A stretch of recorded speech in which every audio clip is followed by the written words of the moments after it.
এটা তো মানে ফেলাই দিচ্ছে একদম বারান্দাটা পড়ে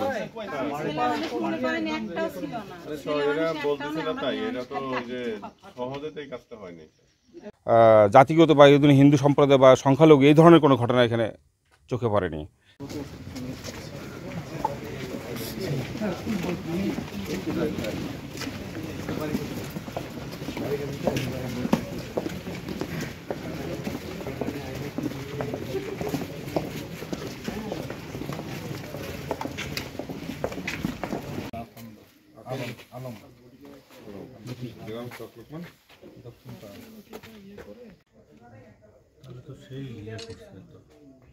চন্দন ভাই নাকি না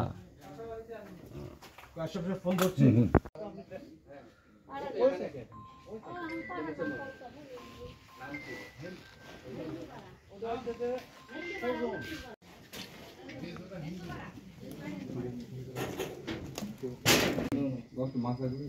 একটু ভাই যে দিনকার ঘটনা আমি সন্ধ্যার পরে ওনার বেজরাঘাটের ব্যবসা আছে, তো বেজরাঘাটের ব্যবসা সন্ধ্যার পরে আমরা বসে থাকি। আর আমি মূলত জায়গা কিনা বেচার আমি ব্যবসা করি। তো আমরা দুজন একসাথে চা খেলাম ওখানে। চা খাওয়ার পরে আমি বললাম, রনি আমি হিন্দু পাড়ার কাজ আছে, আমি একটা জায়গা দেখছি, বায়না করতে হবে, আমি ওখানে যাচ্ছি, তুই থাক।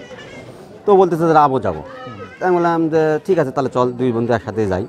তা হুন্ডা নিয়ে আমি টাকা পয়সা প্রায় 2 লাখ টাকার মতন আমার কাছে ছিল বায়না করার জন্য উদ্দেশ্যে, ওর সাথে করে নিয়ে, আর ব্যবসায়িক টাকাও ছিল ওর কাছে প্রায় 50,000 মতন।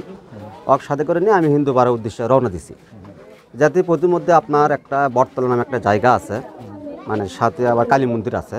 তো ওখানে যাতে অন্ধকার, তো তা আমাদের পদরোধ করছে, মানে কেউ দাও নিয়ে, কেউ চাকু নিয়ে, কেউ হকি স্টিক নিয়ে পদরোধ করছে, সবাই মুখোশ পরা। হঠাৎ করে রনি ছেলেটা ফটকা একটা মুখোশ টান দিয়ে ছিঁড়ে ফেল দেয়। ছিঁড়ে ফেল দিলে আমার একজনকে আবার ফটকা মুখোশ ছিঁড়ে ফেল দেয়। রনি বলছে যে মানে ছিঁড়ে ফেলতে সঙ্গে সঙ্গে বলতেছে, তোর নাম রানা না? সকনি রানা বলতেছে, এই আমাকে চিনে ফেলে দিয়েছে, এক মেরে ফেলে দে। পাশেই ছিল আপনার হচ্ছে মন্দিরের মধ্যে থেকে মনে করেন 20-30 জন ছেলে পেলে আসে, মনে করেন আমাদের উপর অতটুকুভাবে মানে হামলা করছে, মানে যাই যেটাতে পারতেছে মারতেছে। আমি যেটা সত্য কথা, আমার জীবন বাঁচানো দেখতে আমি একটু মানে সরে গেছি। কিন্তু ওনা মনে করেন উনি তো চিনে ফেলে দিচ্ছে, হ্যাঁ চিনে ফেলে দিচ্ছে। অক মনে করেন দাও দেয়, মনে করেন কোপাচ্ছে, কেউ লাঠি দিয়ে বেড়াচ্ছে, কেউ হকি স্টিক দিয়ে বেড়াচ্ছে। রানা এবং আকরাম, তারপরে ওখানে ছিল সুমন, তারপরে সজল, তারপরে ছিল আপনার সুমন, তারপরে আরও কয়েকজন, বেশ কয়েকজন, আমি কয়েকজন খালি চিনছি, 4-5 জন। তার মধ্যে বেশ করে রানা হচ্ছে 1 নম্বর, আকরাম আর বড় ভাই 2 নম্বর, দুইজন বাপের নামই বাদশাহ। মানে এটা পুরো হিন্দু পাড়া এদের মানে জ্বলে খাচ্ছে এরা। এদের আরও কোনো অভিযোগ বা মামলা আছে আপনার ভাতকান্দি একটা মার্ডারের মামলার আসামি রানা।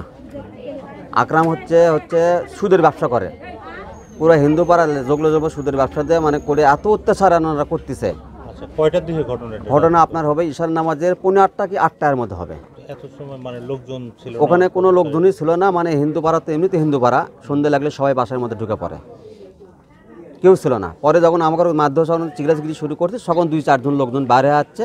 বাইরে আসার পরে মনে করেন ওরা চলে যাওয়ার পরে রনিকে মনে করেন কিছু স্থানীয় লোকজন আসলো, ওনার সাথে করে নিয়ে হাসপাতালে পাঠাচ্ছে। এই ঘটনায় আপনারা এটা এখন আশঙ্কা করেন কিনা যে তারা আরও অন্য কোনো কিছু ক্ষতি করবে? হ্যাঁ, আশঙ্কা তো অবশ্যই করতেছি, কেন ওরা তো সন্ত্রাস একবারে।